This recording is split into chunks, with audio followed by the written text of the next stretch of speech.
And then the last two from the airport deal with taking budget from a project where there's some cost savings and moving to the taxiway D and taxiway A and W improvements respectively.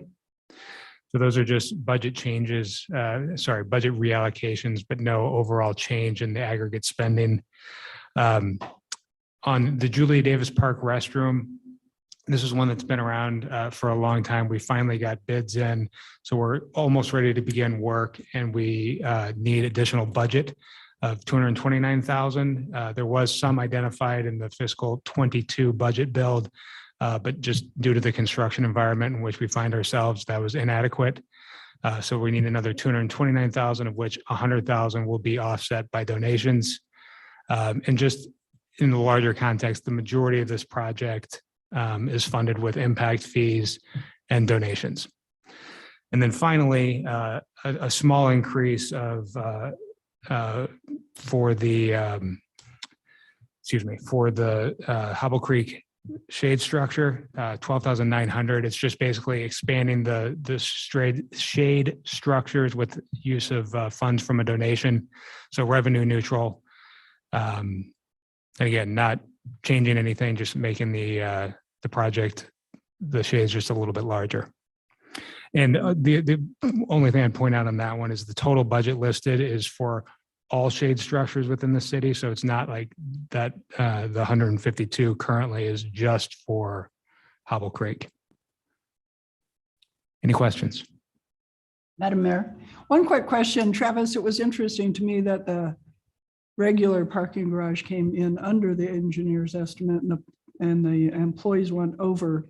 Is there some difference in the construction of them that caused that, or was it just a balance between the two? I'm not sure. I'd have to speak with Matt over at the airport and get back to you. Okay, that'd be great. Not a Sure. big deal. It was just kind of curious. And with that, Madam Mayor, unless there's anything more, I would move that we approve the interim budget changes as presented. Second. We have a motion and a second. Clerk, will you call the roll? Clegg, Yes. Halliburton, Yes. Sanchez, Yes. Willetts, Yes. Woodings, Yes. Bajent. Yes. All in favor, motion carries. Thank you. Thank you. And now we've got Tiffany with us this evening to present an update on Energizer neighborhoods.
Not on. And there might be a button on top. Hello. Okay, there we go. Good afternoon, Madam Mayor and City Council members. My name is Tiffany Brogy-McCree, and I am the Energizer Neighborhoods Program Manager. Today, I will be talking to you guys about the history of Energize, where we're at today, and the upcoming outreach opportunities for our community. Energize has been operating under the mission to make all Boise neighborhoods unique and desirable, also by aligning resources to improve livability and make measurable change within our community. There has been multiple iterations of Energize, and first I'm going to start out in 1994. The administration announced the Neighborhood Investment Program, which empowered neighborhood associations to find solutions to their specific problems within their area. This program was based on the belief that neighborhoods are the backbone of our community and directly gave an opportunity to respond to requests for neighborhood improvements within their area. Recognizing the importance of investing in our neighborhoods, Energizer Neighborhoods program started in 2009 to invest and allocate staff funds to serve as the liaisons between the city and the community at a neighborhood level. In 2018, the Energizer Neighborhood program focused their efforts on funding capital construction projects to help enrich the lives of our community, enhance the identity and quality of neighborhoods, and encourage a strong sense of community. At that time, impact fees, community development block grant funds, and general funds have been aligned to bring these neighborhood-initiated projects to fruition. As the Energizer Neighborhoods program manager, I fully support our 35 established neighborhood associations. We also have 2 inactive neighborhood associations, with 1 actively looking to engage with their neighborhoods again. In its current state, Energizer Neighborhood has 5 key functions. The first is planning, which allows us to collaborate with neighborhood associations to help guide the future of Boise. This includes specific neighborhood plans and collaborating on development and infrastructure projects such as Moda Franklin. Implementation has allowed us to identify opportunities to make neighborhood level change through sourcing and funding. We have 2 opportunities for funding sourced through Energize. The first is the ACT mini grant, which allocates up to $2,500 per fiscal year to neighborhood associations to offset administrative costs as well as celebration efforts. The second is the Neighborhood Investment Program, which allocates up to $500,000 total to capital improvement projects and planning within our neighborhoods. Through a robust application process, our neighborhood associations are allocated funding for improvement and infrastructure projects such as parks, sunshades, dog park shelters, public art, and greenbelt lighting. Capacity building provides resources to support engagement, connection to services, and community education opportunities. This includes hosting the Boise Interactive Conference and the Energize Workshop Series. Celebration supports the development of connections between our residents and our neighborhoods. This includes the use of our block party trailer and supporting events such as You Stick and Bloom. I also provide technical support to our neighborhood associations. Over the past few months, staff has been able to identify multiple opportunities for improvement within the Energize program. The first is the varying degrees of participation from neighborhood associations across the city, which has resulted in discrepancies in funding and resource allocation. The next, with climate action plan, updates to our zoning code, and approved pathway plan, we have new opportunities to align the city's project portfolio with neighborhood-led initiatives. And finally, we see an overall need for further involvement from the community at large with our neighborhood associations. As the city approaches our 13th year of Energize Our Neighborhoods, internal staff have begun to evaluate the program to ensure that it is serving our residents in an equitable and efficient way that truly meets the needs of our neighborhoods. The first completed step in the process included a shift in internal structure, bringing the Energize Our Neighborhoods program manager position into the Office of Community Engagement from Planning and Development Services. Currently, we're identifying opportunities for increased engagement with all Boise residents. Our community is comprised of a variety of cultures, lived experiences, and voices, and this outreach will be intentional about ensuring we touch as many residents as possible. This will include members of the Cross Disability Task Force, our Hispanic and Latino communities, our refugee communities, renters, and neighborhood associations who have historically had low engagement with our program. The next step in this work is to work with our neighborhood associations, our residents, community partners, and internal stakeholders to evaluate the need for programmatic changes. The outreach goals identified here will act as the guiding mission for our work.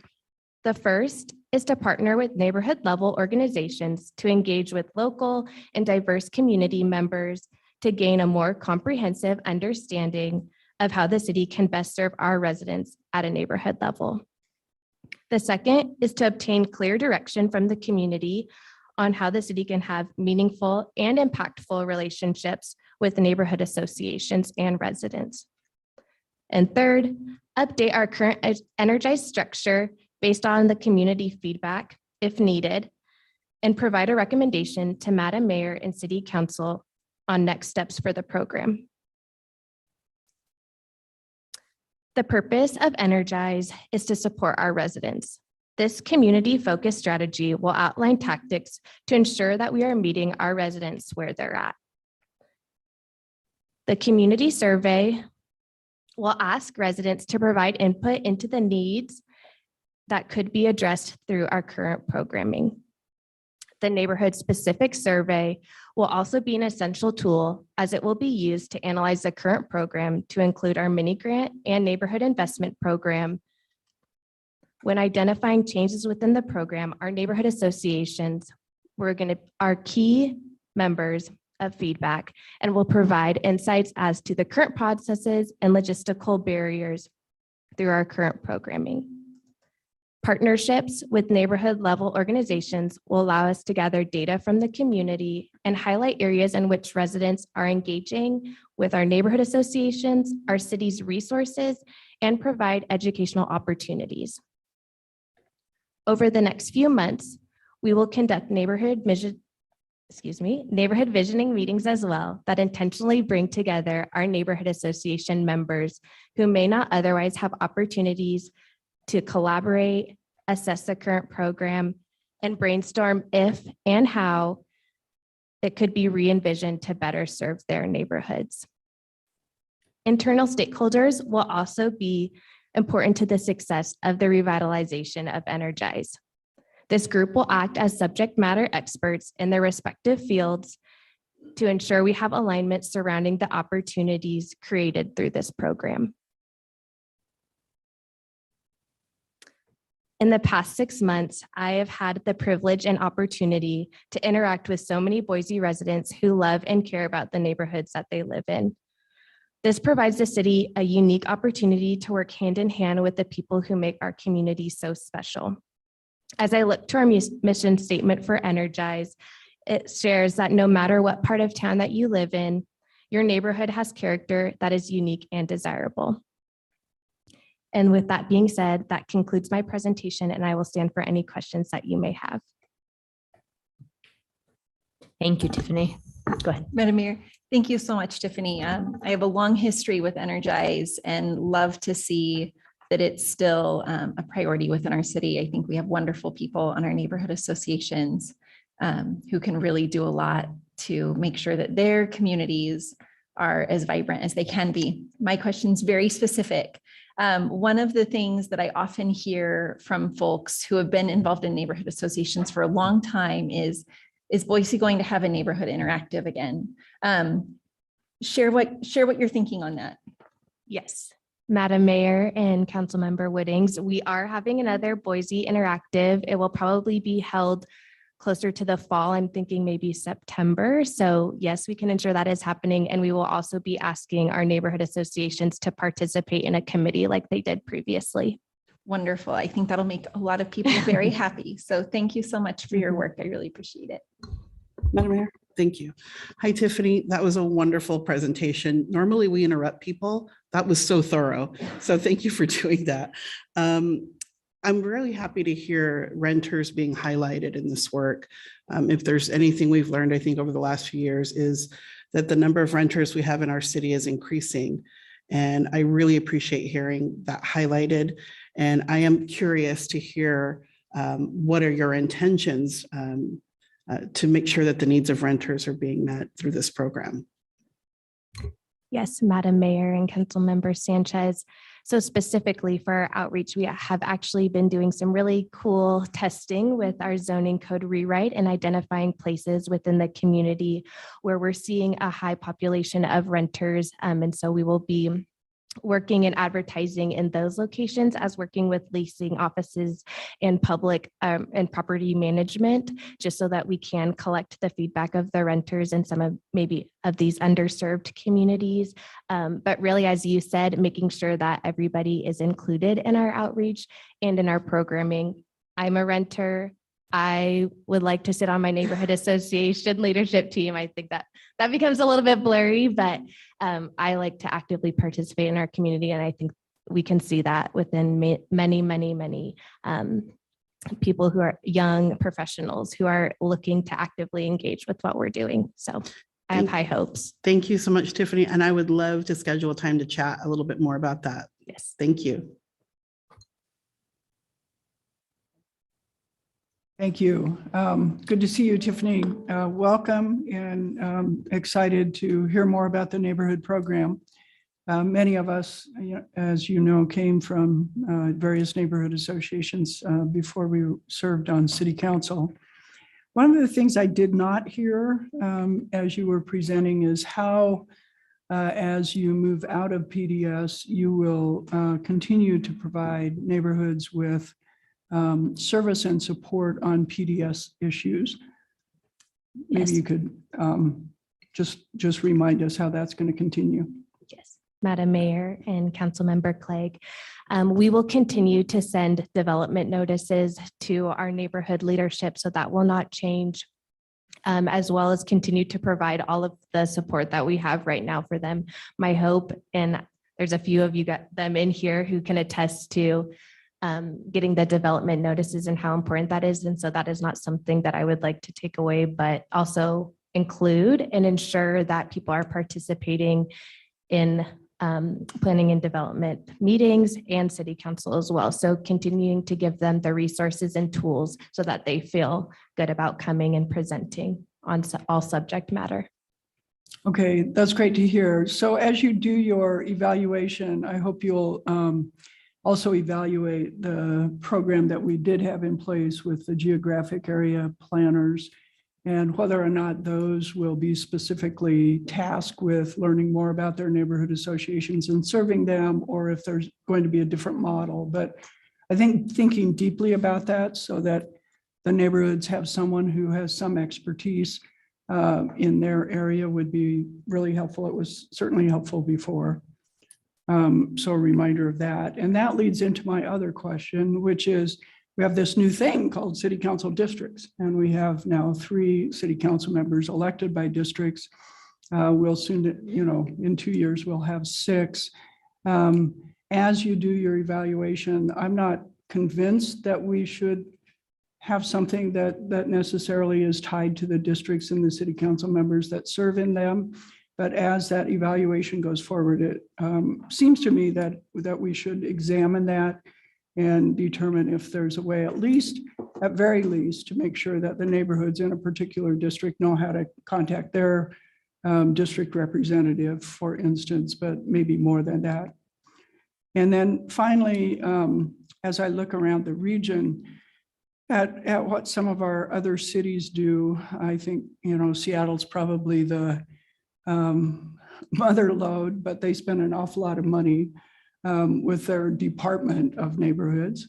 But I do think, again, I didn't hear you mention it, and doesn't mean haven't already thought about it. I do think it would be worthwhile to look at what other cities are doing, learn from them, see what things are working there, what things are not, as we do this evaluation for how to improve the service to our neighborhoods. Thank you. Madam Mayor. Yeah. Council President Clegg took one of my questions about districts, so you don't have to answer that one again.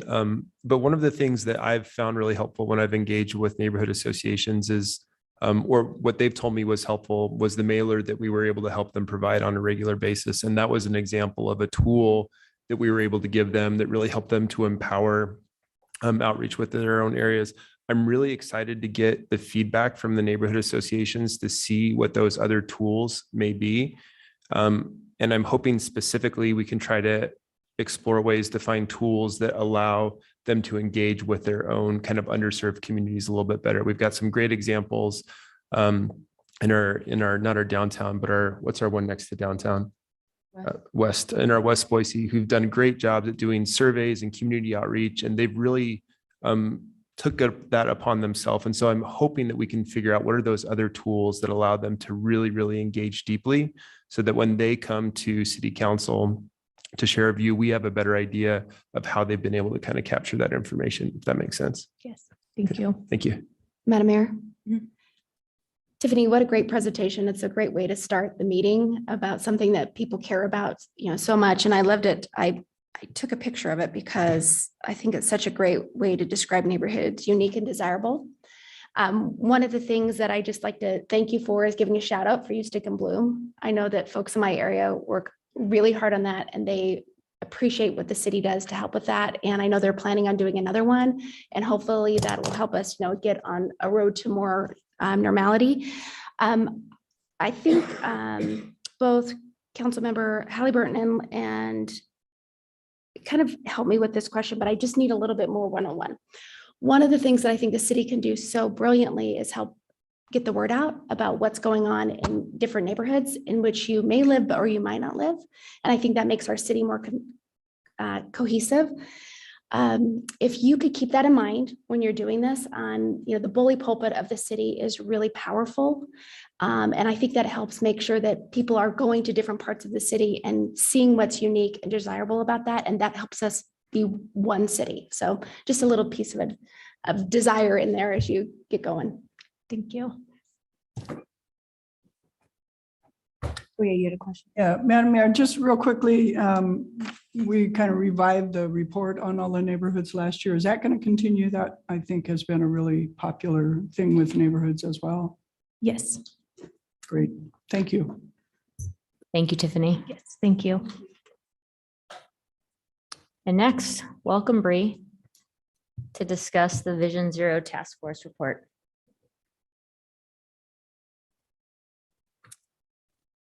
One second. Oh, and while Bree's getting ready, Patrick, I didn't look up and see if you had unmuted for Tiffany's presentation. So if I miss you, just call out. I'll wave my arms or something like that. I don't know. I was doing that. And it didn't seem to work when you were muted. So. Madam Mayor, council members, in August, I came to you to introduce the concept of a Vision Zero task force. Today, I'm really excited to report out on the work of that task force as it concluded in January. So the first couple of slides will be a refresher on Vision Zero and the idea of the task force, and then I'll share a little bit more about what they came up with. First, what is Vision Zero? Vision Zero is a multidisciplinary, holistic approach to end traffic-related fatalities and serious injury. It changes the way you think about your streets, how they're planned, how they're designed, how they're activated and maintained. And ultimately, it combines the principles of street safety with education, enforcement, and maintenance and things like that. The guidance that this task force started with, it was beginning in 2016 with our transportation action plan, when adopting a Vision Zero framework was one of the 8 program-based steps that Boise could take to help create safer roads. Revisiting that now, we have an opportunity to see how we can put that recommendation into action. It was also included in our recommendation to improve our bicycle-friendly city status with the League of American Cyclists. On the screen, you'll see the members of this group consisted of a variety of local experts in this space, traffic safety advocates, and various entities that have a hand in educating the community on traffic safety. And you'll note that Council President and Councilmember Halliburton were also on this group, and they were vital in putting these recommendations together. So we're really excited to have their participation. And the sole purpose that guided this group was established in early 2021 to help the city develop an action plan to reduce serious injury and death on our streets. So putting that plan from 2016 into action. So to do this, they had some help with from the Idaho Policy Institute. We needed some data. We needed to understand what the existing conditions on our streets were, so we could pair this data with best practices out in the country for how Vision Zero is implemented. Additionally, you might hear me call it safe systems, because that is sort of one of the nuances that this group picked up in the very first meeting, what we're calling this matters. And the Vision Zero goal might sound too bold and ambitious, but if we can all wrap our arms around a safe systems approach and viewing our streets as a system, then we think we can make some progress in achieving this goal. So with this dashboard, the components of this looked at everything from vehicle type and their correlation with crash severity, the time of day, the age of the driver, road functionality, was it a principal arterial, was it a collector, was it a neighborhood street, things like that. What was the top driver action that occurred during these types of crashes? What kind of actions were the most harmful events? And what were those top contributing circumstances? This dashboard here will be available in the report that was also in your packet, and we'll plan on publishing this on the website as well, so folks can kind of get in there and see what this data says. But it really helped identify some challenging areas, but it also helped identify the most challenging actions. And I think one of the most surprising things that came from this data was showing that almost 40% of pedestrian crashes were occurring in the crosswalk. And you can think that maybe it has something to do with design, but it's most likely people not paying attention. And we do have a big say in how we can encourage folks in our community to be more mindful of traffic safety. Here is an example slide from the dashboard. This one has a map on it. It shows, this one specifically is showing serious injury and fatalities from the year 2020, where they occurred. And these were really helpful from the dashboard because they showed us trends in exactly where things occur compared to, an intersection. Is it happening on a corridor, on a straightaway? And then we can dive deeper into that data to see what type of road this was occurring on.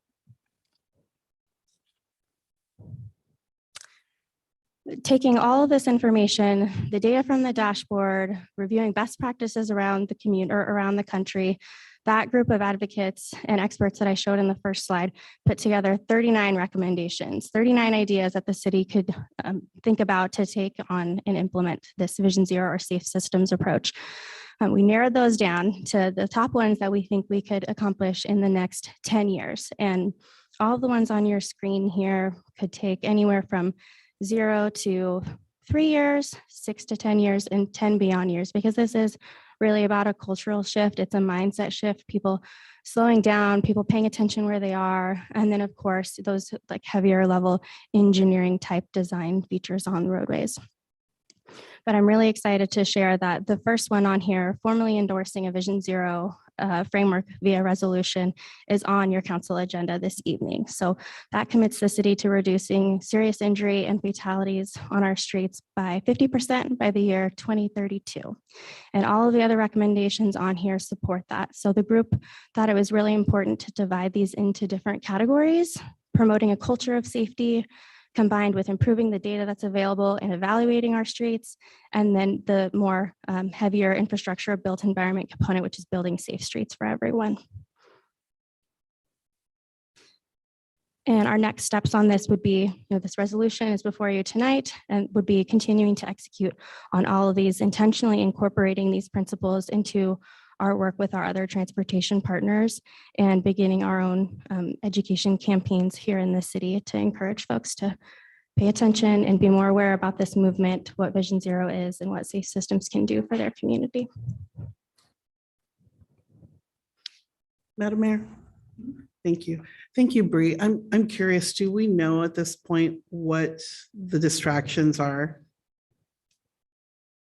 Madam Mayor, Council Member Sanchez, you can see in some of the police reports what it is. It's inattentive driving, people looking at their phones, things like that.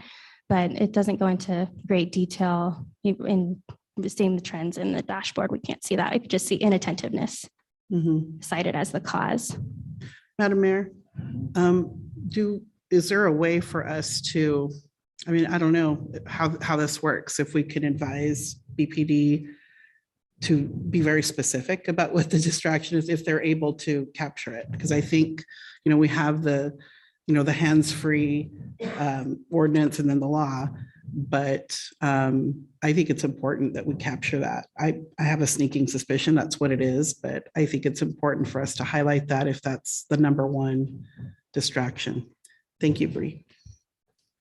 Madam Mayor, I might just reword that in a slightly different way because I really appreciate the concern. I think it'd be really interesting from a enforcement point of view to understand, with our hands-free ordinance that passed at a city at a level and at a state level, how many tickets are actually being given for those, how much we're actually enforcing it, where it kind of falls on that priority, and to better understand, like, are the systems that we have in place really working? Because the whole idea, really with Vision Zero is to treat crashes as preventable. Otherwise, we call them accidents, and trying to get beyond a behavior of saying like, oh, it was just an accident. And instead saying, here were all the factors at play. And maybe it's street design, maybe it's speed, maybe it's enforcement and behavior. And I think for the city, it's a little bit tough because, what part do we play in that when we don't necessarily set our own speed limits and design our own streets all the time? But enforcement, I think maybe is one of the key areas that we could really look at and sort of evaluate. My question, though, is knowing that speed is one of the largest things that was identified. And really, if we're talking about reducing fatalities, speed is one of the number one things that we can do, and that the city doesn't have complete control over that. Do we know what our next steps are as far as engaging with ACHD to have those types of discussions? Sure. Madam Mayor, Councilmember Halliburton, the first thing I'll say is kind of to your first point. We did an activity with this group towards the end of their meetings, and they did breakouts, and we gave them the charge, what would you come up with? What would your recommendations be? And they obviously didn't know what the other group was talking about, but at the end, I could see the trend among all of them were really behavior-based changes, right? Getting people to pay attention on the road, getting people to be aware of how to use certain traffic signals or how to use certain features in the road design, how to interact with a bus, things like that. So I think it's really telling that we do have a really important role to play in this. But of course, working with our partners at ACHD and ITD who have policies that are complementary to this will allow us to be more intentional in advocating for these things and using the data that we got to better prioritize our own projects when we submit projects to them. But certainly we're aligned, and I think there's more opportunity than ever before to work together on things like this. Madam Mayor, are you done? Okay. Couple of questions. What a great presentation and what a phenomenal vision. When I looked at the map, that's really, it's telling and it's gut wrenching when you consider what could be prevented. I have two questions. One is, are all the recommendations within the jurisdiction of the city, or is there anything that would need to get state code changes? And then secondarily, actually, why don't we do that one first, and then we'll lead into the next one. Okay, great. Madam Mayor, Councilmember Willetts, none of the recommendations in here require any state level code changes or any engagement at that level, but I have specified in several cases where we want to work with ACHD or ITD to help implement some of these things, thinking about retrofitting bike lane corridors. That's something we would love to work with ACHD on, things like that I've specified in the report. Thank you. And then a secondary question, I think, builds on Councilman Halliburton's comments, which is about awareness. We have a lot of new people moving into the area. I got contacted by a constituent a few weeks ago and said, hey, I didn't know that Idaho and Boise were hands-free and I got a ticket. I'm like, it is. And I think for those folks that are coming in to our city, they may not know. So I think as we gin up different campaigns and communications, I think that's really important to remember that not everyone has a level set of information. There are folks that are new, and we should constantly be communicating so that we can avoid some of these things in the future. Absolutely. And that's another thing that we can work with our partners at these other entities on, because we're doing the enforcement side, but they're on the road side. So it's so important. Thank you. Madam Mayor, I just want to follow up on that comment. When we first put into place the hands-free ordinance in the city, we chose not to invest in signage because at the same time the state was doing their statute. And so we were like, let's hold off and see, what the state does. And then at that point they had said, ACHD had said, we'll put up signage when the state passes their statute. I don't believe that that's happened. I haven't seen any signage about the state being hands-free. So that's definitely a good conversation to bring back up, how we're making motorists aware that we are a hands-free state everywhere now. And then my second question is, related to enforcement. So, and maybe I just missed it. So kind of based on crash data and dangerous intersections and stuff like that, is BPD going to be engaged on some of those conversations around enforcement of problem areas? Madam Mayor, Councilmember Woodings, yes, and they're already ahead of us. They Okay. spoke to, or chiefly presented to ACHD several months ago and invited commissioners to participate in our critical injury task forces after they happen and things like that. So the collaboration is certainly there. Wonderful. So I guess the lesson is people need to pay attention because otherwise maybe they'll get a ticket. I got pulled over for blocking an intersection the other day, so nobody's immune.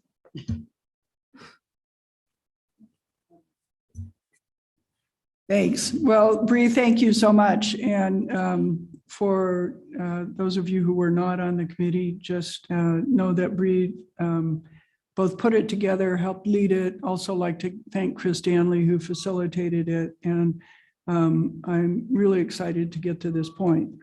Having said that, I'll say that this is the starting point, not the end point. We're now at a place where we can begin implementation actions. And I think that's what has me so excited. So a couple of comments on some of the comments and questions that all of you have had. Enforcement is a great thing, but it really only works as well as the road is designed to enable it to work. And we have a really great example. I appreciate that you noticed the map, Councilmember Willits. Whitewater Park Boulevard was actually designed and built to a 35-mile-an-hour speed limit. It was originally going to be designed to 45 or 50, even though it was going to be signed 35. And the city, frankly, had to work really hard with ACHD to ensure that it got designed as a 35-mile-an-hour road, and it's working. There hasn't been a serious injury or fatality on Whitewater Park Boulevard since it opened, which is an amazing thing for a major arterial, which is what it is. So part of this for me is figuring out how to institutionalize the actions that made Whitewater Park Boulevard the kind of street it is in everyday actions that both the city and ACHD takes. And so, to that end, I'm looking forward to putting together, now that the task force is over, putting together an interagency collaboration work group that will work toward that kind of institutionalizing the everyday actions that we need. That includes, BPD working with ACHD on enforcement issues. It includes looking at the crash data and understanding from both agencies, what that means, how we should both react to it. And then finally, on speed, it includes designing the roads to the correct speed so that people, as drivers, we have the correct cues to drive the speed that we would like to see people driving rather than speeding, and then enforce that on the back end with speed enforcement. But it's really hard to do the speed enforcement if the design isn't correct in the first place. So really, thank you everyone for the support for this. Now the hard work begins, because really now what we have to do is institutionalize the actions that make this real. Madam Mayor, just a follow-up question. So, so far, I'm hearing the focus on drivers and such. Is there an element to this that includes the pedestrians and bicyclists? The reason I ask is because I have noticed at times people are on their cell phones when they're walking and when they're biking. Mm-hmm. And, is there an element to empower cyclists and pedestrians as well? Because at the end of the day, they're on the losing end of a crash. And, I just want to know if we're doing anything in that regard. Madam Mayor, Councilmember Sanchez, the whole system of a road, from the person walking on it to the driver, is examined in this framework. And your point is well taken. Even in our pathways plan, a lot of the feedback we got was about etiquette and people paying attention while they're on their bike and not going too fast and things like that. So this is complementary to that. Madam Mayor, Just one quick follow-up, Bree. I don't know if you're going to be here tonight for the resolution reading, but okay, you will. Okay, I just wanted to make sure that if you weren't, that I took the opportunity to thank you in public for helping guide us through this process. And I'll give a more proper thank you to Council President Clegg later this evening as well. But I have really enjoyed being part of the process, and I'm so excited that our city is moving in this direction. And I really appreciate the kind of clarity that Council President Clegg brought up. Enforcement really should be at the far back end of most of these things. Most of these things we should be able to address through better design, better education on the front end, to the point where, you know, if you're driving through a roundabout, you're probably not looking at your cell phone and texting while you're going through the roundabout, because the street is designed to make you pay attention and to have more stuff going on so that you are focused on the task at hand. And there's just so many things through our own land use development and partnering with, you know, ACHD and other organizations to make sure that we address the root causes right up front and not just the back end causes at the end. But thank you, Bree.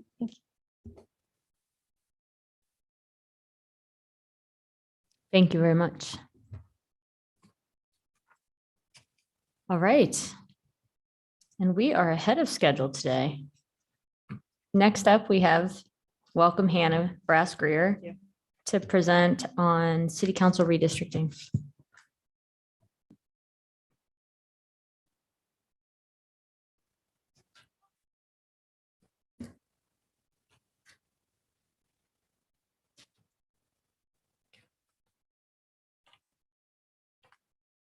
Thank you, Madam Mayor, council members. Hannah Brass-Greer, Director of Strategic Initiatives from the Mayor's Office. I'm here today to talk to you about our next steps, proposed next steps in the districting process. So just as a reminder and some background, in 2020, the legislature passed the initial bill that required us as a city of over 100,000 residents to elect city council members by district. After that session, there was work done with folks from the mayor's office, as well as other stakeholders in the legislative sponsor of that original bill to enact some clarifying legislation. That was not successful, but because of that work, we have some additional guidance that we can go with. Because that was not successful, we had a very short window of time in 2021 to create that first map. And that's why the city engaged outside consultants to do that before the 2021 election. And as you likely all remember, in 2021, odd number seats were up for election for a 2-year term. In 2023, they will be up for a regular 4-year term, and the even numbers will be 2-year term until 2 years later. And nothing that I'm proposing today will change that. That transition process will remain the same. And now we're at the point where we have 2020 census data and precinct data, and that's why we're here talking about creating a new updated map, as well as putting into place a more permanent process. So I'm just going to go over the main components of what this ordinance update would look like. It's not all inclusive. There are some minor details that I'm not going to talk about here today, but if you have questions, certainly interrupt me. So after reviewing the statutory requirements, looking at that clarifying legislation that didn't pass, but that was agreed upon by all the stakeholders, and then looking to both the state level redistricting process, as well as what Meridian and Nampa are doing right now. They're going through this same process. We've come up with the following recommendations. The first is to establish a districting commission for the city of Boise. We envision that those commissioners would be appointed by the mayor and approved by you all as council. And we're proposing 5 total commissioners, 1 from each of the combined neighborhood planning areas. And this next slide shows the neighborhood planning area map. This is from Blueprint Boise, so it's likely familiar to many of you. And to keep the size of the commission manageable, we're proposing to combine those into 5 total areas. So it would be the Northwest and Foothills neighborhoods, Northeast End and Downtown, West Bench and Central Bench, Southwestern Airport, and Barber Valley and Southeast.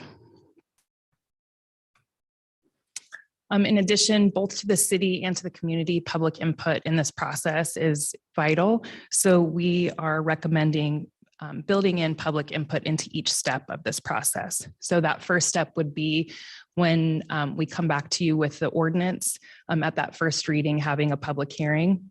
The next step would be while the commission is putting together the map, taking public input during that process. We envision building in at least one required public meeting.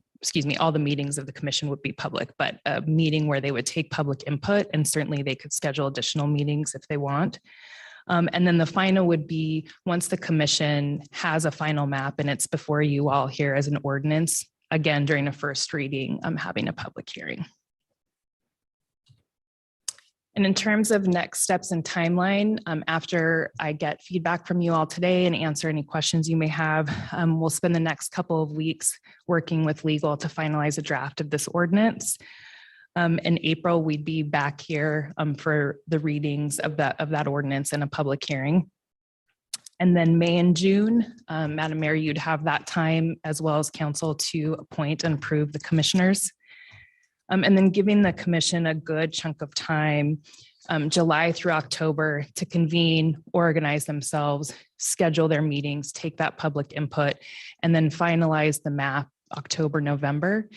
And then we envision coming back here through November and December with the ordinance and the final map, in the hopes of having you all approve that final map by your last meeting of the year, which I believe is the 13th of December, so that there's plenty of time before the 2023 election.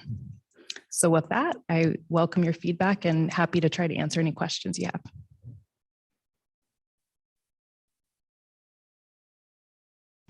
Madam Mayor, Oh, Patrick. Oh, sure. Councilmember Bajan. just one quick question, Hannah. Thank you. And you may not know this off the top of your head, but if we consolidate the planning areas into those 5, are they still roughly equal by population? Madam Mayor and council member, I don't know that off the top of my head, but I will get that answer to you. Just as a follow-up, yeah, that's something to flag, because I think the public, some of the public may be concerned if they feel that they're being represented on the commission disproportionately to the people in their area. So it's just something, it's one of a whole lot of things to keep track of in this, but thank you. Yep. I just want to thank Hannah. It's been really fun working on this project. I'm just such a nerd about this stuff. So even though I was brought into it begrudgingly by the legislature, I think it's still really fun to come up with a process for drawing districts that really takes our community into account and is led by citizens. Our process for districting is much different than drawing legislative districts because they don't adopt their map. And I think that creates conflict at a lot of different levels. So we really wanted a process that took as much as possible out of our hands so that we could really do something that was citizen-led. But then, of course, it does have to come back to us for ratification. And so I'm looking forward to gathering everyone's input, continuing to work with Hannah and Courtney and the mayor's office on bringing an ordinance and then hearing from our community on what you think of the process that we've come up with. It's been really interesting doing the research. And I know that Hannah's been working with our neighboring cities to make sure that we're creating something that's kind of predictable and consistent across the Treasure Valley so that our processes don't look radically different from one another, and that everyone can kind of understand what's going on. So I know that there'll be a lot to learn. There'll be a lot of information.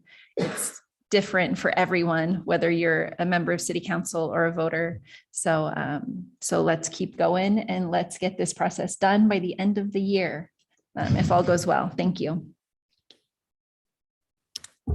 Madam Mayor, Hannah, is there any legislation currently before the legislature that would change this process? Madam Mayor and council member, no. Currently, there is nothing, and I continue to check, and the answer continues to be no. Well, they got about 3 Yep. weeks. Okay. We'll keep checking. Yeah. Thank you for the snapshot. I think that there's a lot of interest in this, and I know it's a really hard tightrope to walk People obviously want representation. They want the ability to have their voice heard. And I think the more public we can make this process, the better, so that all parts of the city feel like they have adequate representation at the dais. So thanks for all your work. It's tough. I appreciate it. Madam Mayor. Thank you. Thanks to Councilmember Woodings for working on this. Thank you, Hannah. So a couple of, one of my questions was Councilmember Halliburton's, I think, or I'm sorry, Councilmember Bajan's. I think it's really important that we look at the population balance of the planning areas and make sure we get those balanced so that representation on the commission will be balanced.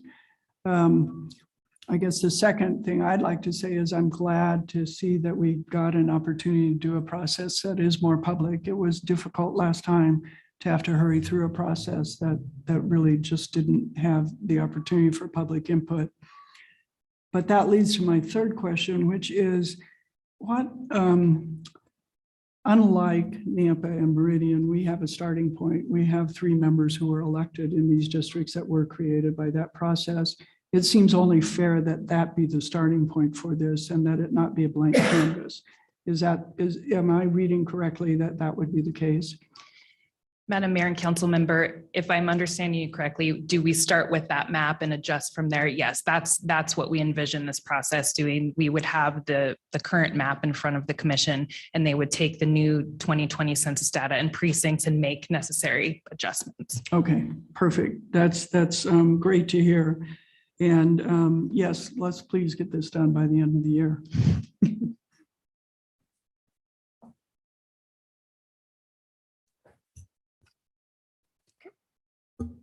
I guess that's it. Okay, thank you. Thank you.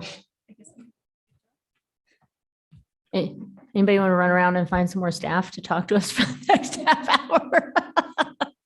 All right. Thank you, Hannah. Thank you. Very much. We are a little bit ahead of schedule, which is great because the last couple of weeks we've been I feel like I've just been writing the schedule. So let's, we've got an executive session and then we'll be back here at 6. Thank you. Madam Mayor, I move that we go into executive session, personnel, land acquisition, records exempt from public disclosure, pending probable litigation, communicate with risk management regarding pending probable claims, labor contract, Idaho Code 742061B, C, D, F, I, and J. Second. We have a motion, a second. Clerk, will you call the roll?